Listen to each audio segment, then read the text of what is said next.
Landing on the tarmac at the Youngstown-Warren Regional Airport, Republican presidential nominee Donald Trump campaigns at Youngstown State University. First News takes it from the very beginning as we begin campaign 2016 coverage. Good evening, I'm Erica Thomas. It's been a busy 3.5 hours since Donald Trump came to Youngstown, and even in the hours before preparing for that event. WKBN has you covered from all angles. 27 First News anchor Dave Sess begins our team coverage with reporter Jerry Ricciuti. Well, quite a boisterous stop here on the YSU campus, even though the students are not in session, and the crowd much smaller than what you get at a normal campaign stop. This is more of a policy pitch, a policy stop where Donald Trump was talking about what he wants to do if he's elected. Jerry Ricciuti joins me now, and Jerry, quite a smaller crowd. I counted it around 400 to 500, but certainly got off to a boisterous start when Rudy Giuliani made a surprise visit. Absolutely, both Rudy Giuliani and running mate Mike Pence introduced Donald Trump here this afternoon. As you said, this was a policy speech.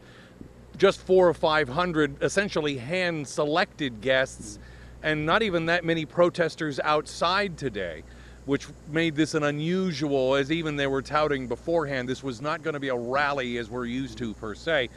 Now, this afternoon, Trump said he wanted to make America safe again, and he laid out his plans for battling terrorism this afternoon right here at YSU. Trump gave what's being called an address on foreign policy and terrorism at Youngstown State, as we said, in front of about 400 people here. They were all handpicked, mostly by local party leaders. He told that crowd, as well as those who might have been watching online at WKBN.com and around the country on cable news, that the U.S. needs to meet the challenges of terrorism head on. Let's take a listen. We will not, remember this, defeat it with closed eyes or silenced voices. We have a president that doesn't want to say the words. Anyone who cannot name our enemy is not fit to lead our country. Now, coming up tonight in half an hour at 5:30, we'll hear from Trump as he took aim directly at his Democratic opponent, Hillary Rodham Clinton, and her policies and tenure as Secretary of State. Dave? Yeah, that was an interesting soundbite you picked there, because the first thing he talked about for a long time was about identifying the enemy, identifying ISIS. Where has ISIS started? What was it like before? And where is it now? So I went through the crowd after Donald Trump's speech, and the people I talked with were glad that he had put together a plan to confront our enemies and also restore security in America.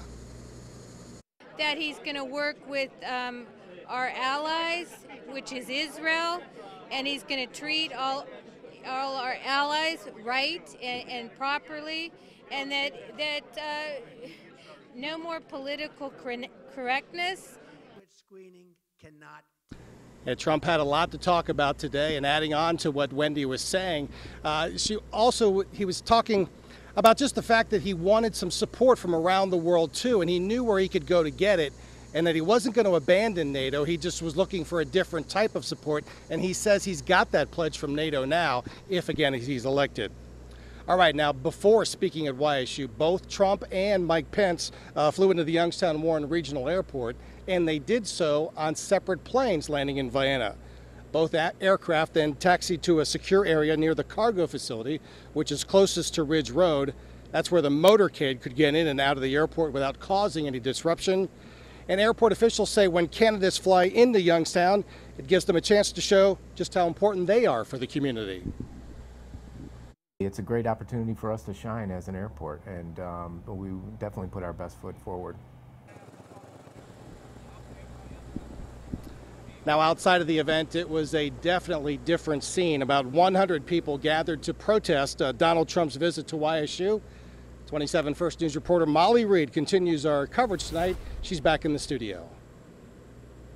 Yeah, despite the rain, close to 50 to 100 people came to protest outside of the Kilcawley Center. A couple of planned organized protests were canceled due to the rain, but the biggest group there were people with the message, "Love Trump's hate." They included members of the YSU's College Democrats, YSU's Latino organization, and several others. They even painted the campus rock outside of the Kilcawley Center with their message in protest. So even though we do have differences of opinion on who our candidates are, we're still going to be friends at the end of the day. And that's the important thing. To choose, I'm supporting his right to choose as well as he's supporting my right to choose. And that's all it is. Now that group had over 30 people there. There were only a handful of vocal Hillary supporters with signs and shirts. Overall, there were no incidents where police had to get involved or break up fights. In the studio, Molly Reed, WKBN 27 First News. Well, a lot of people watched the live stream of Trump's speech online today at WKBN.com. That's where I saw it. And Dave, I wanted to get your perspective on this. I noticed it seemed like Trump was kind of quiet and tired, like the campaign trail is taking a toll on him. Did you notice that in person, or did the energy in the room just not translate very well through the camera lens? Well, I understand those adjectives. I would say the energy didn't match what it was a few months ago when I saw him in Columbus during a more boisterous campaign stop where he could really pick on the media, one of his favorite things, and do some other things. He didn't pick on the media really at all here today. The adjectives I wrote down were tone, command, substance. I thought it was a different Donald Trump than you see in the large rallies with the 5,000 to 10,000 people. I thought he was different because he was trying to relay this policy. I thought he was trying to show that he was worthy of possibly being the president if elected. He wanted to show that he could have that command.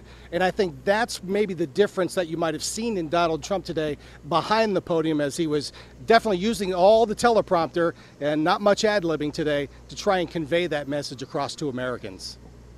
All right, Dave, thanks. Interesting perspective. Now, if you missed any of our team reporting, you can watch it all online at WKBN.com.